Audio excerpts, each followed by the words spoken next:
It was a quiet morning on Earth, with the sun rising slowly over the horizon. People across the world were going about their daily routines, unaware that everything was about to change. The skies, once clear and peaceful, began to stir with an unusual sight. Ships massive, gleaming, and unlike anything anyone had ever seen appeared in the atmosphere. At first it seemed like a trick of the light, a cloud formation, or an optical illusion. But soon the truth became clear. These ships were real, and they were coming from the sky. The world stood still. News stations around the globe switched. 2 emergency broadcasts, showing the mysterious ships hovering silently above the cities. People gathered in the streets, staring upwards, eyes wide with disbelief. The ships didn't land, they just hovered, casting a strange, calming glow over the cities below. It wasn't the usual panic or fear that one would expect when faced with an alien presence. There was a strange calmness to it all, as though the ships themselves were peaceful in every country. Government leaders rushed to emergency meetings. Military bases were put on high alert, and scientists scrambled to make sense of what they were seeing. No one knew who or what these aliens were. All that was clear was that they were unlike anything Earth had ever encountered. Hours passed without a word from the visitors. The world waited. Then, suddenly, an announcement echoed from the ships. It wasn't a loud noise or a booming voice. It was a soft, melodic voice that seemed to speak directly into people's minds, bypassing language barriers. "We come in peace," the voice said. "We are the Ethera, an advanced civilization of women, from a distant star. We have traveled many light years to offer humanity a gift that will change your world forever." At first, many were skeptical. Governments across the globe questioned the authenticity of the message. Could this really be happening? Was it some kind of hoax or a deep space broadcast that had accidentally found its way to Earth? But as the days passed, the Aetherish ships remained above the cities, unmoving, waiting. The leaders of the world met in secret. They had no idea how to approach this alien species. The first step was to try and communicate, but there was no need. The Ethera seemed to know what Earth needed before humans even asked.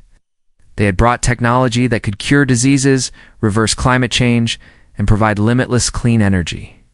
In just a few days, the world saw their first taste of the alien gift. A cure for cancer was broadcasted on live TV, and within hours, people all over the world were receiving treatments that worked faster than anything Earth had ever seen, but that was just the beginning. The Ethera explained that their civilization had evolved for millennia without war or suffering. They had perfected the balance of their society and now sought to help humanity do the same. Their technology was advanced beyond anything Earth had ever imagined. And yet they didn't offer it freely. They asked for a price that would shape the future of the Earth in ways no one could have anticipated. "We have watched your world for many years," the voice of the Ethera continued. "We have seen the mistakes you have made. Wars, pollution, inequality. It is time to change. Our gift is not just technology. It is an opportunity for a new beginning. The old structures will be replaced. A new order will emerge. But it will be one where men, not women, take the lead." The announcement sent shockwaves. Through the world, people had been expecting advanced technology, but this was different. What did the Ethera mean by men taking the lead? Governments scrambled to understand, but the aliens were clear. The men of Earth would be given power, and it would be a power unlike anything ever seen before. At first, many thought it was a misunderstanding. Surely the Ethera didn't mean that men would take control of the world. Women had fought so hard for equality, and many feared that this new system would undo decades of progress. There were protests, debates, and intense discussions in every country. But as the days passed, more and more changes began to take shape. The Ethera were not here to invade. They were here to help, but the way they planned to help was something that no one could have prepared for in the coming days. Earth would witness rapid, unprecedented changes. Infrastructure was rebuilt, cities were restructured to be more efficient, and the environment began to heal. But with each passing day, it became clear that the role of men in this new world would be different. More and more men found themselves in leadership positions. Governments began appointing men to positions of power. Women started to wonder if this was truly a gift or a manipulation. The first signs of unrest appeared as some women began to question the Etherists' true motives. Could this all really be for the good of Earth? Why were the aliens focusing so heavily on empowering men? As the world continued to transform, the question remained, was this truly a paradise they were building, or was it something far more complex than anyone could understand? But for now, one thing was certain: Earth was no longer the same. It was about to enter a new era, one that would be shaped by the arrival of the Ethera, and no one could predict where it would lead.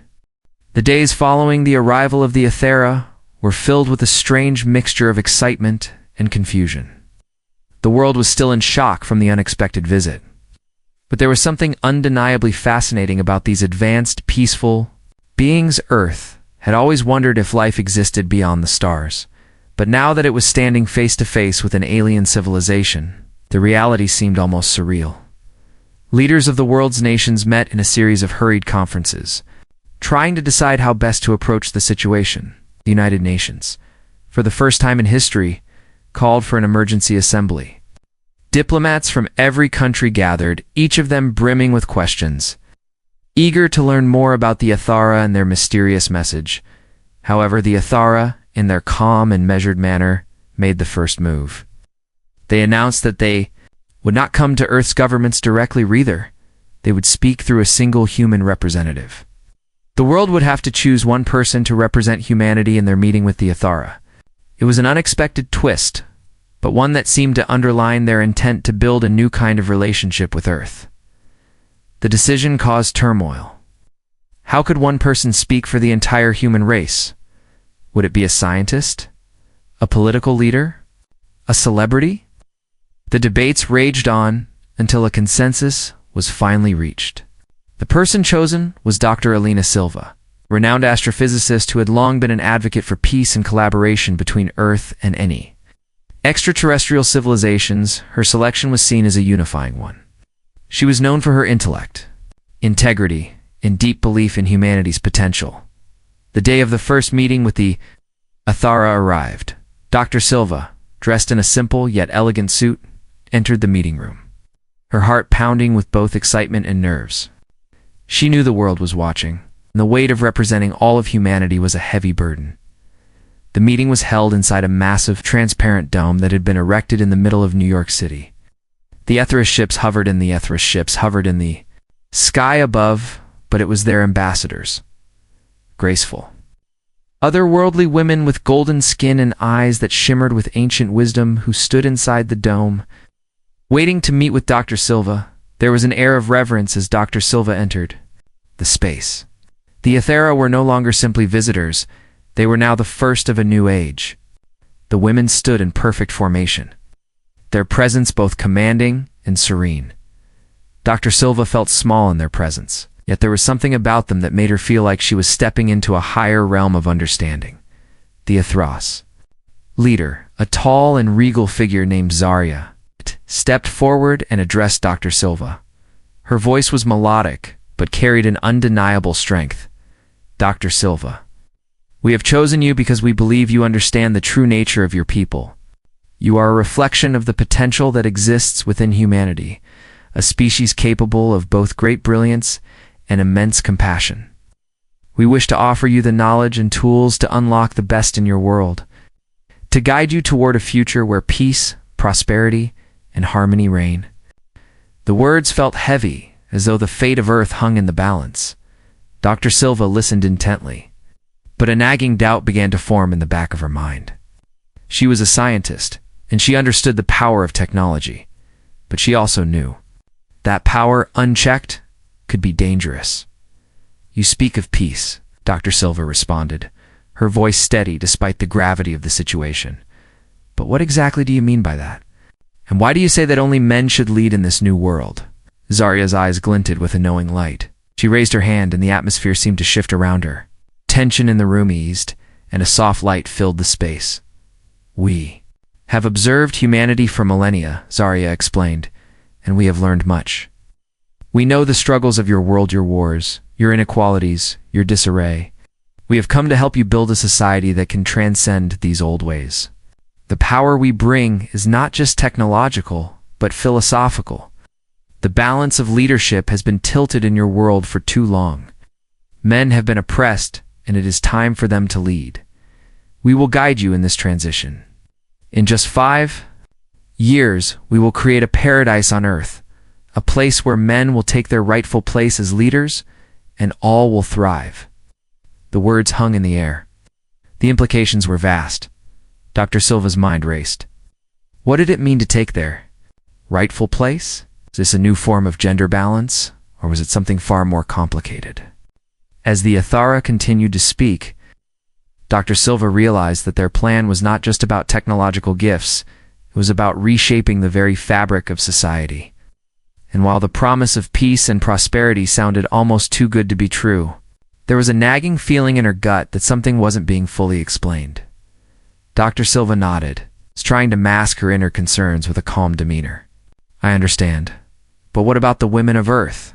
Will they be involved in this new leadership? Zarya smiled, though there was an air of uncertainty in the gesture. Women will still hold important roles, but their place in this society will no longer be that of leadership. They will have their purpose, but it will be different. The more Dr. Silva heard, the more questions arose. Who decided what was rightful? What would this shift mean for the women who had fought for equality? She couldn't deny that the Aethra's offer of peace, their advanced technology, and their promise of paradise were tempting, but at what cost? As the meeting drew to a close, Zarya made a final statement. The time has come for your world to change. Trust us, and in 5 years you will see your world become what it was always meant to be. Dr. Silva left the meeting with a heavy heart, feeling the weight of the decision that lay ahead. The world would never be the same again. And while some would welcome the Athra's vision, she couldn't shake the fear that something deeper was at play. As the Athra's ships continued to hover over Earth, the clock started ticking. Humanity accept this new order, or would the true cost of paradise soon become clear? The world woke up to a new dawn. The air itself seemed fresher, as though it had been cleansed overnight. Earth's cities, once plagued by pollution and the relentless march of urban decay, now gleamed with a strange, almost unreal perfection. Roads were smoother, buildings stronger, and the skies clearer than anyone could have imagined. The Athara had begun their work, and the results were immediate. At first, the changes were small. Clean energy systems powered entire cities with a single spark, and the air was free of the toxins that had long choked the planet. Hospitals received advanced medical devices, capable of curing diseases that had plagued humanity for centuries. A simple injection could erase the effects of aging, and ailments that had once been fatal were now treatable with ease. Scientists were left awestruck, their minds racing to comprehend the seemingly boundless potential of this new technology. But these technological marvels were only the beginning in every corner of the globe. Men began to feel the shift. What? Had once been a world divided, where men had often held power, but were restricted by the systems in place, was now beginning to see a transformation of power dynamics. Men were slowly but surely taking positions of leadership that had long been out of their reach. Dr. Silva, still deeply immersed in her role as the human representative to the Athara, began to witness the shift firsthand. The first change came when Earth's governments, without warning, began appointing men to the highest offices. The transition was subtle at first. Cabinet members, military leaders, corporate executives all were replaced with men who had been groomed for power, but who had never been given the chance to lead on such a grand scale. The message was clear. Men would now direct the future of Earth. At a global summit in Geneva, men were seated at the head of every table, from the tech giants to the political elites. The world watched in stunned silence as men, many of whom had been part of smaller factions or communities, suddenly rose to positions of tremendous influence. Their voices rang loud in the halls, demanding new laws and policies that would reinforce their newly cemented roles. However, not everyone was pleased. Women from around the world who had worked so hard for equality now found themselves displaced. The progress of decades seemed to evaporate before their eyes. Governments attempted to reassure the public that this was not the end for women, that they would still have their place in this new world, but the reality was different. In the world being shaped by the Ethera, women were now encouraged to focus on different roles, ones that were not centered on leadership or decision-making. Their place, the Ethera insisted, would be just as important, but it would be different. In the United States, a grassroots movement began to form. Women gathered in protest, demanding equal opportunities and the right to govern. Their voices, once powerful and undeniable, now seemed to echo in empty chambers. Despite their best efforts, the world had changed. They were being forced to accept a new order that they couldn't control. For men, however, this was a time of rising opportunity. Those who had once struggled with the societal pressures of their roles now found themselves given the keys to the future. Some embraced their newfound power, but others were hesitant, uncertain of how to use the power being handed to them. As they sat in boardrooms and made decisions for nations, a sense of unease began to settle in. Was this really the paradise that had been promised? In bustling cities, men began to feel the weight of their newfound positions. Many walked the streets with a sense of pride that they had never experienced before. But there was an undercurrent of doubt. Were they deserving of this power? What had changed so drastically in such a short time? Meanwhile, the Ethera continued their work, transforming the Earth at a pace no one had ever thought possible. While the planet's ecosystems began to heal, with forests regrowing in months and deserts blooming with life, there was a darker side to the transformation. The new world was clean, efficient, and technologically advanced, but it came with a price. The subtle changes in society, shifts in power, authority, and roles began to raise questions that no one had answers to. Dr. Silva, ever the observer, watched with a sense of both awe and concern. The technology the Ethera brought was incredible. The Earth was healing and society was being remade in a way that could have taken centuries to achieve. But there was a growing discomfort. While men were being elevated to new heights, women were finding themselves pushed to the sidelines. The society being built in front of her eyes was not the one she had hoped for. Was this really the paradise the Ethera had promised?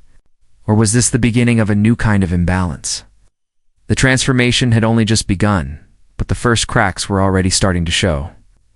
While the Athera's paradise was growing, it was clear that not everyone would be happy with the changes. Some were thriving, others were suffering, and the question remained, who would pay the price for this new world?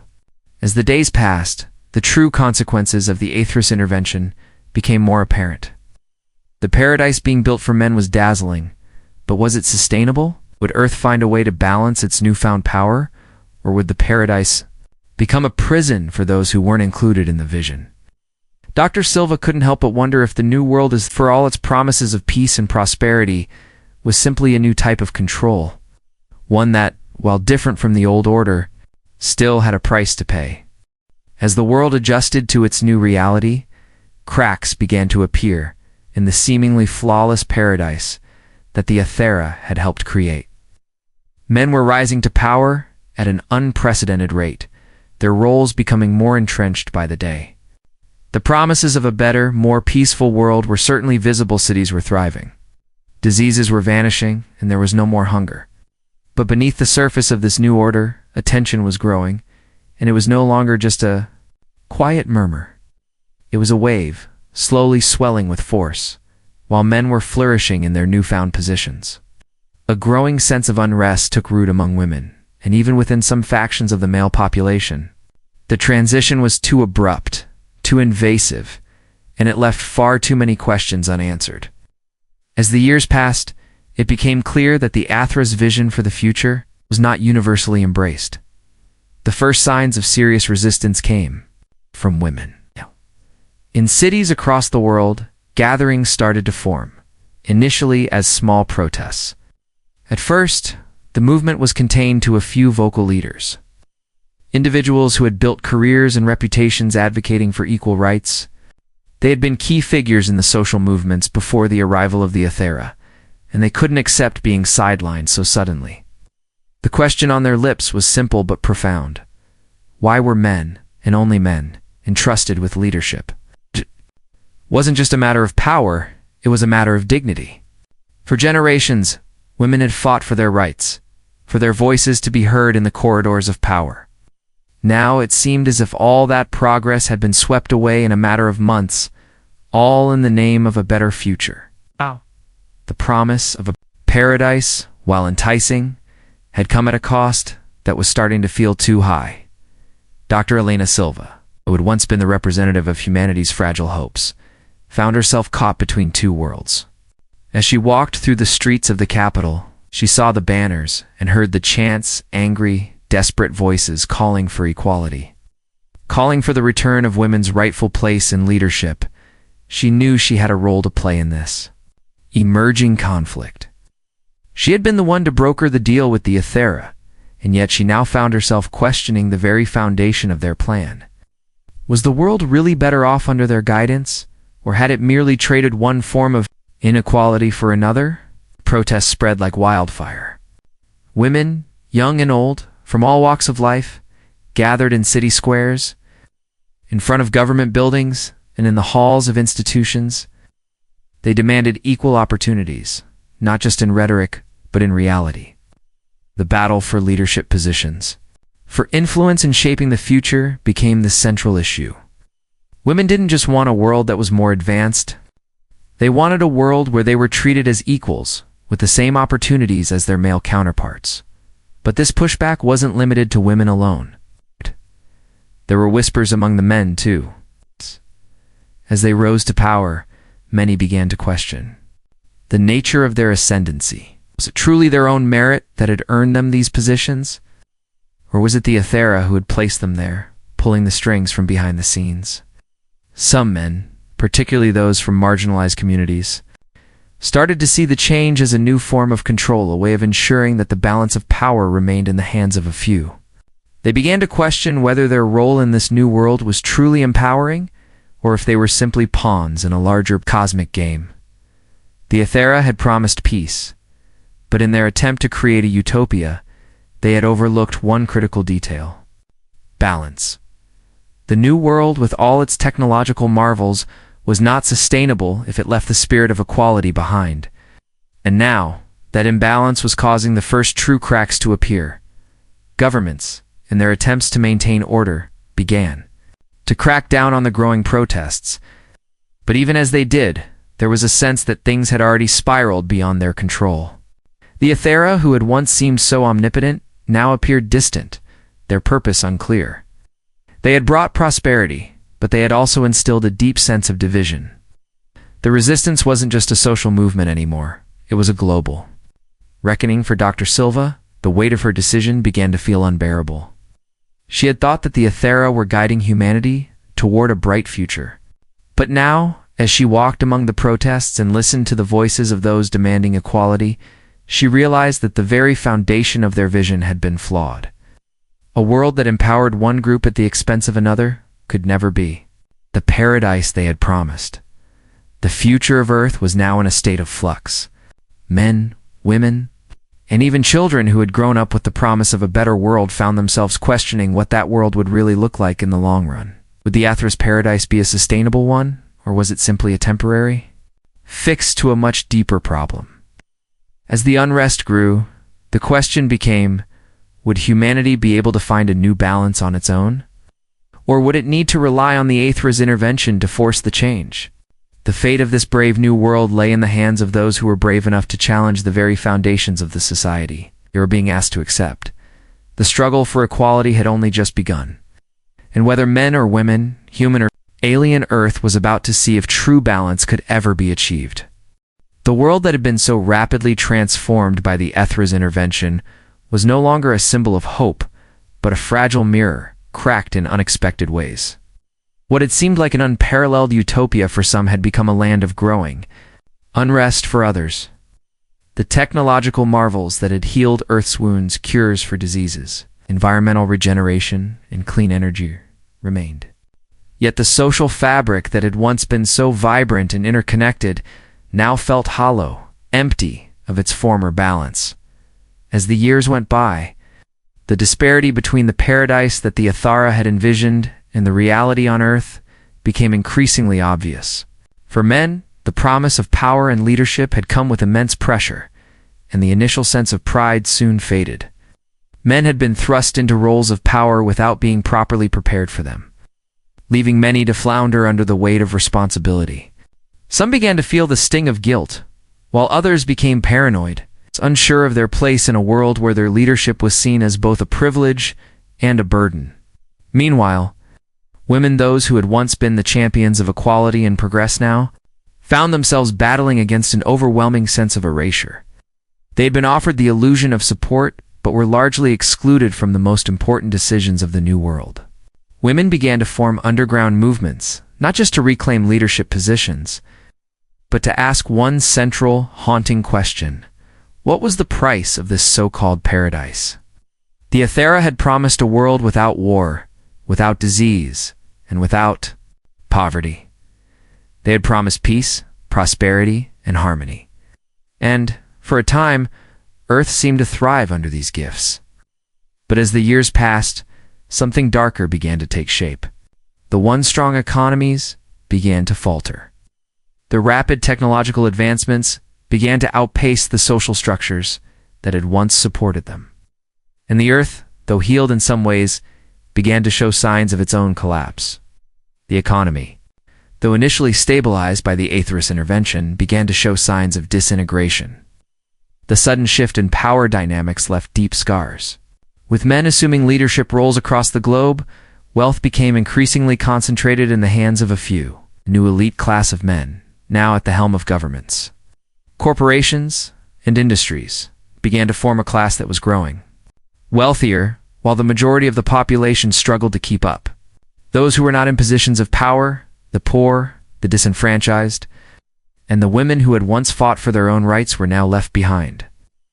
Marginalized in a new world that promised equality but delivered inequity, Earth's social contract had been fractured, and the weight of the Aethera's intervention was becoming too much to bear.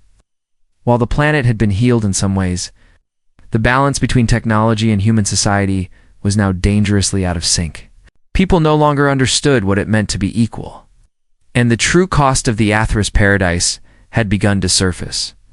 The ecosystem, once flourishing, began to feel the effects of the rapid changes. With technology advancing so quickly, humanity had started to rely on the very innovations that were supposed to heal the Earth. But now, these same technologies designed to solve problems were contributing to new, unforeseen challenges. The energy that powered the planet, once so clean and abundant, began to have unintended consequences on the environment. As Earth's ecosystem struggled to adapt, the Aetherish perfect world began to show signs of its fragility. For Dr. Alina Silva, the reality of the situation became impossible to ignore. She had once believed in the Aetherish Vishnu world of peace and harmony. But now, she watched as the Earth, despite its technological advancements, began to spiral into chaos. She knew that the Aetherish methods had been flawed from the beginning. Their intervention had not brought about the unity they had promised, but instead had deepened the divisions between those in power and those left behind. The balance had shifted, but it had shifted in a way that left Earth teetering on the edge of collapse. In the streets, protests grew louder and more frequent. Women, tired of their exclusion, began to rise in greater numbers, demanding their rightful place in the world once again. Their movements, once small and quiet, had now grown into powerful forces that threatened to shake the very foundations of the new order. They didn't just want to return to the old world, to the way things had been. They wanted something better, something that was built on true equality. They wanted a world where all voices were heard, where leadership was shared, not monopolized. Yet, even as the protests swelled and the discontent spread, there was a growing sense of dread. The power the Athara had granted to humanity had not been the gift they had thought it would be. Instead, it had come with a silent cost. The society that the Athara had tried to shape was no longer sustainable.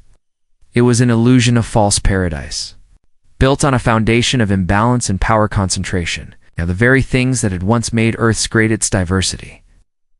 Its shared sense of purpose had been eroded in the pursuit of a perfection that was impossible to achieve. The unrest that had begun as whispers now roared into a tidal wave. People from all walks of life, men, women, and children, began to ask themselves, is this truly the paradise we wanted? And more importantly, how do we rebuild? The final lesson was clear. No matter how advanced the technology, no matter how peaceful the surface seemed, true paradise could never be built on the unequal distribution of power. The real challenge now was not just surviving this new world, but figuring out how to dismantle the illusion of paradise and build something that was truly balanced and just for all. As Earth stood on the brink of its own reckoning, one thing was certain: the future was uncertain. And the question remained, could humanity reclaim its destiny? Or would the Aether's paradise remain a ghost haunting the world forever? The air was thick with tension as the world stood on the precipice of change. What had begun as an awe-inspiring transformation, the arrival of the Aethera and their promises of a perfect world, had now unraveled into something unrecognizable. The carefully constructed illusion of paradise, one built on technology, power, and control, was beginning to fracture. The paradise that had been promised to Earth was no longer a place of peace and prosperity. It was a battlefield, a place where humanity struggled to reclaim its future from the very powers that had once promised to guide them. As the protests grew larger and louder, Dr. Alina Silva found herself at the heart of the chaos. Once the symbol of hope and unity between Earth and the Aethera, she was now a reluctant leader of a fractured world. She had spent years believing that the Aethera's intentions were pure, that they sought only to elevate humanity to new heights. But now, as she walked through the devastated streets, listening to the cries of women, men, and children who had lost faith in the new world, she understood the truth. The Aethera had never intended to save humanity. They had simply been playing a long game, a game with consequences far more devastating than anyone had imagined. The final revelation came in a quiet meeting, far from the protests and violence, where Dr. Silva sat across from Zarya, the leader of the Aethera. The once magnificent alien ambassador, with her golden eyes and serene presence, now seemed distant and cold, as if the weight of their actions had begun to take a toll even on her. You knew, didn't you? Dr. Silva's voice was steady, though her heart raced with the knowledge of what she was about to hear. You knew this would happen, that the world would unravel, that Earth would never be ready for your paradise. Zarya remained silent for a long moment, her gaze distant. Then, with a quiet sigh, she spoke, her voice no longer carrying the warmth it once did. We did not come to create a paradise, Dr. Silva. We came to create order, new order that would allow us to control the future of your planet. Words hit Dr. Silva like a punch to the gut. Control? She whispered, the realization dawning on her with horrifying clarity. You didn't come to save us. You came to shape us into your vision. A vision where you pulled the strings, where men ruled and women were sidelined, where power was never truly in the hands of the people. Zarya nodded, her expression one of sorrowful acknowledgement. Humanity is a volatile species. We studied your history, your wars, your revolutions, your cycles of power. We knew that giving you the freedom to rebuild on your own would only lead to more chaos. So we took control, gently at first, until you no longer noticed. We gave you a taste of peace, a glimpse of what could be, and in doing so, we made you believe it was real. Dr. Silva felt a cold shiver run down her spine. The truth, once buried beneath the surface, was now undeniable. The Aethera had engineered Earth's transformation, manipulating the very fabric of human society to fit their agenda. They had not come to bring equality or peace. They had come to impose their own vision, to rebuild Earth in a way that suited their needs. But why? Why create this illusion? Dr. Silva asked, her voice trembling now with a mixture of anger and disbelief. Why go to such lengths? Zarya's golden eyes met hers, and for the first time, Dr. Silva saw a flicker of something human in them, regret, perhaps, or recognition of their mistakes. Because we could. Because it was easier than watching your species destroy itself. We wanted to shape your world, to build a future where conflict and suffering were minimized. But we underestimated one thing: the spirit of humanity, the desire to be free, the need for true equality. Dr. Silva's mind spun as she processed the revelation.